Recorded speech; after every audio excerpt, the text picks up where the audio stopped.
Hit the change room. We're about to level up.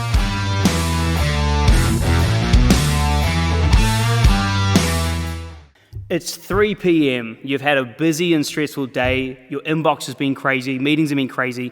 And you get to that time of day and all you want to do is you want to go to the vending machine. Or maybe it's 5:30 p.m. Day's been stressful. You just need a relief and you drive past McDonald's and you're like, I just need this. I just need this for me. You know what I mean? Or maybe it's later at night, 9 p.m. let's say. Everything's quieted down, but you're craving like crazy. You just can't help the fact that your body is asking you to eat. Now, is this common? All the time. I hear clients say to me consistently, hey, it's this time of day. It's 3 p.m., it's 5 p.m., it's 9 p.m. And so the whole point of this is, can we control this? Absolutely. These aren't just random, they're predictable. And I think the big thing that I want to go over is the reasons why this might happen. Body, brain, psychology, what is causing this? Let's deep dive into it, okay? So, it's perfectly summed up by people who go, look, I just can't help but having Whittaker's chocolate after dinner when everything's finally quiet. You know what I mean? And I've had a lot of clients come and say that to me. Now, there's a few reasons that this takes place. It's not a lack of discipline, it's timing, it's chemistry, it's habit, and I want to kind of uncover that today, okay? Now, right before I do, very, very quickly, I just want to give a client shout out to our client, Ross. Now, he's amazing, he's an absolute champion. Without even asking, he's actually in the past printed out some car park signs for us and drilled them in. He's reinforced cupboards, he's brought battle ropes for us, all this kind of stuff. But in the last couple of weeks, he's actually fitted and mounted our TV to the wall.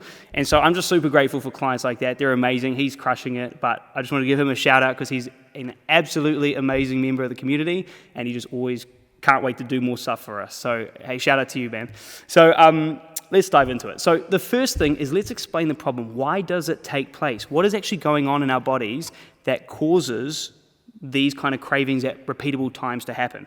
Firstly, there are physiological drivers rather, okay? Things in our body. This is not your mind, this is not your emotions, this is, even though they're very closely connected with the body and you can't really separate the two, there are physiological things that if you don't take care of them or make sure you have measures in place, are gonna trip you up, right?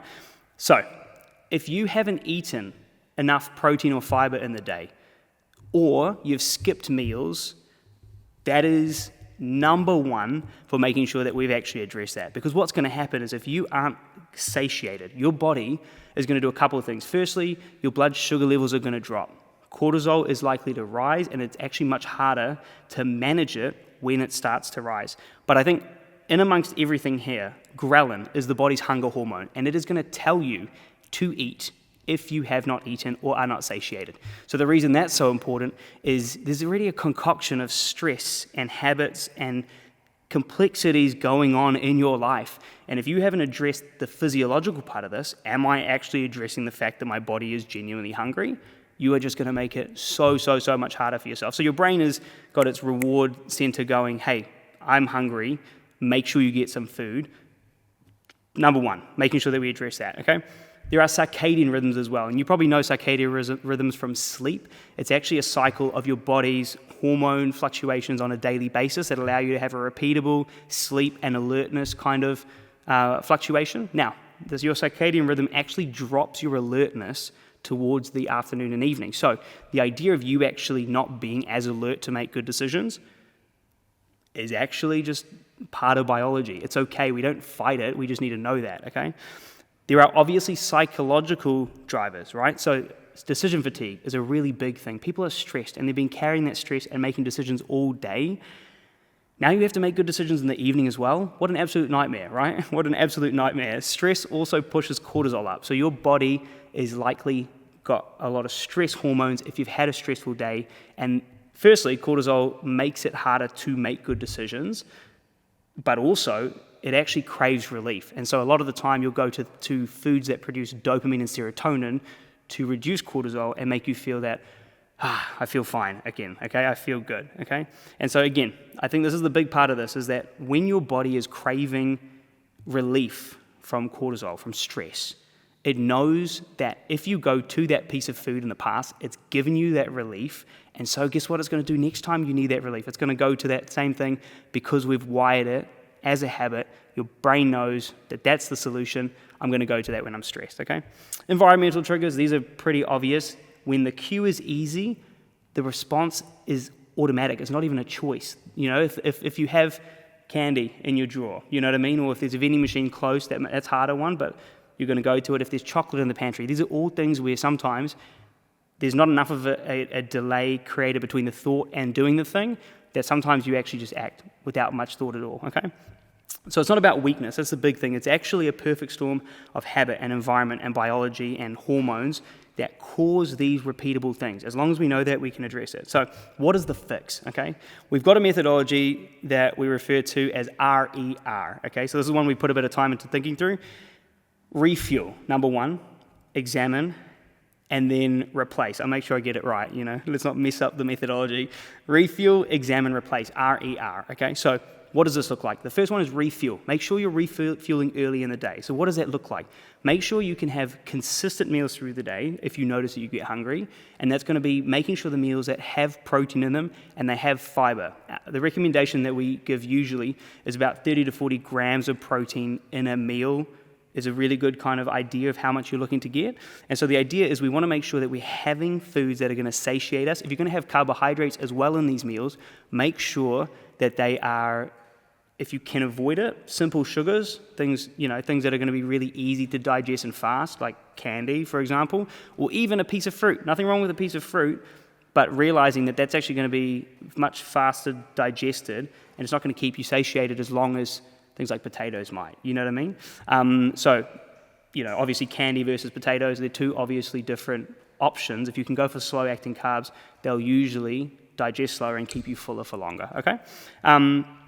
Awesome, so that's a big part of this. Now, I think the key to remember for the refuel section is it's hard to out-willpower bad fueling, okay? So it's possible, but usually not on an ongoing basis. It's hard to out-willpower bad fueling. So fuel yourself right, okay? So number one is refuel. Number two is examine. Examine the trigger. We have to look at why this is happening. So when a craving hits, you're not going to fight it. You're going to study it. We're going to look at what's actually causing this thing and how we can address it. So is it hunger, habit, or headspace, okay? If it's hunger, it might be a physical cue. That just means we need to set up the meals in a way that are going to keep you satiated, right? Eat something real, protein, fiber, okay? Habit, is it a habit thing? Like, are you doing it without even thinking of it? Is it a certain time of day? Is it a certain location? Is it if there's a cue that sets it off, like if there's a place, an environment, something, you see something in the pantry, it sets it off. Those are examples of habits. And then the easiest fix is to change the cue, the thing that sets it off. You know what I mean? So in this case, there are things you can do in terms of swaps, making sure you don't keep food, in your pantry that you don't want to eat, and going and getting it on occasion when you want it. Obvious example, don't keep, food you don't want to eat in your drawer. That's another obvious example.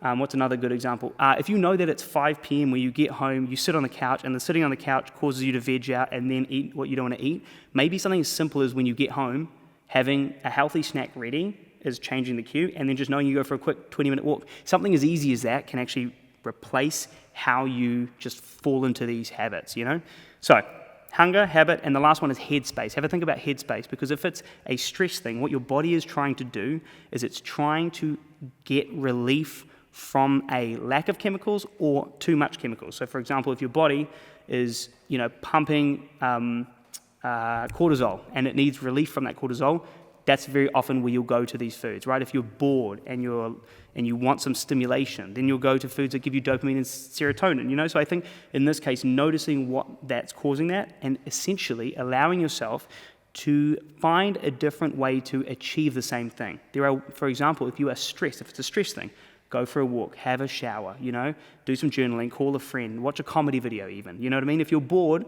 a lot of the same things can apply. You can watch a comedy video, you can go for a walk, you can also have foods that are going to stimulate you. Even things like herbal tea are a great hack because they've got temperature, they've got color, they've got flavor, they've got, there's kind of a mix of sensations. So going to things that work for you for stress or for that sensation, I think is a really big thing too. So the key on this one is feed the body or the mind or the emotions. Don't feed the pattern. If that pattern's happening, instead of feeding the pattern, we actually then just look at what's causing it and then address that. So RER, refuel early. E is examine the trigger. And the third R is replace the ritual. So this is the idea that it's often, we can actually, if it's a habit, we can actually tackle the cue, the things that's causing it in the first place. But a lot of the time, it's really hard to do that. You can't stop just being stressed very easily without really working through the mental habits that get you there. You can't just wake up and be like, I'm not going to be stressed tomorrow.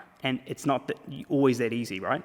In this case, how do we manage that? Well, we essentially just replace the ritual. We replace the thing that gives us what we're after. If your body's craving, you go to this thing, and your body knows, your brain knows it gets that dopamine, it gets the serotonin, it drops the cortisol because you've built this habit around this response. We need to find a different thing. So replace. We need to replace the ritual, okay? So the takeaway here is that cravings aren't random. Cravings are very predictable, repeatable. You can track them and fix them. And I think that's the big thing, is that we don't judge them, we just pay attention. So RER, okay, whatever time it is, whatever situation it is, I want you to run that, okay? Make sure that we have refueled early, so make sure you're refueling. E, examining the trigger, making sure we know what it is that's causing this thing in the first place. Is it hunger? What was it? Hunger, habit, or headspace. So what is the thing that's actually triggering it? And then also replace the ritual. Okay, what can I do differently? And it's different for each person, and I would actually recommend that you dive into it and have a look to see what it is for you that might do it. For me, I know that going for a walk makes a massive difference. I know saunas make a massive difference. I know watching comedy videos make a massive difference, which sounds crazy. I know working out makes a massive difference. There are things that you will find work really well for you, okay? And so my micro challenge for you is to notice this stuff, run RER in the next week, and I want you to let us know. Just send me a DM. So a couple of things. Firstly, I want you to send me a DM about how you found this, and you can reach us on Instagram at prolificfitness.co. But the other thing actually, and I appreciate you guys staying to the end, but I think in this case, we actually, in terms of some foods, a lot of people struggle with food swap. So you like sweet foods, and I don't recommend you get rid of them completely.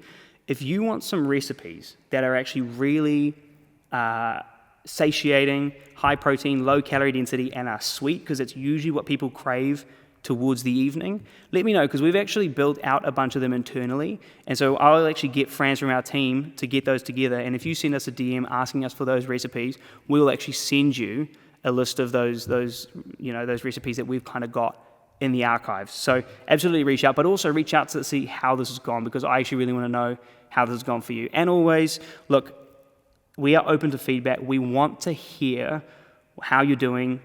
If there are questions you have, because obviously questions mean we can help you, okay? So that's all for today. I wanted to keep it nice and short, and so hopefully, I actually don't know what the time is on that one, but hopefully that one's a nice punchy one.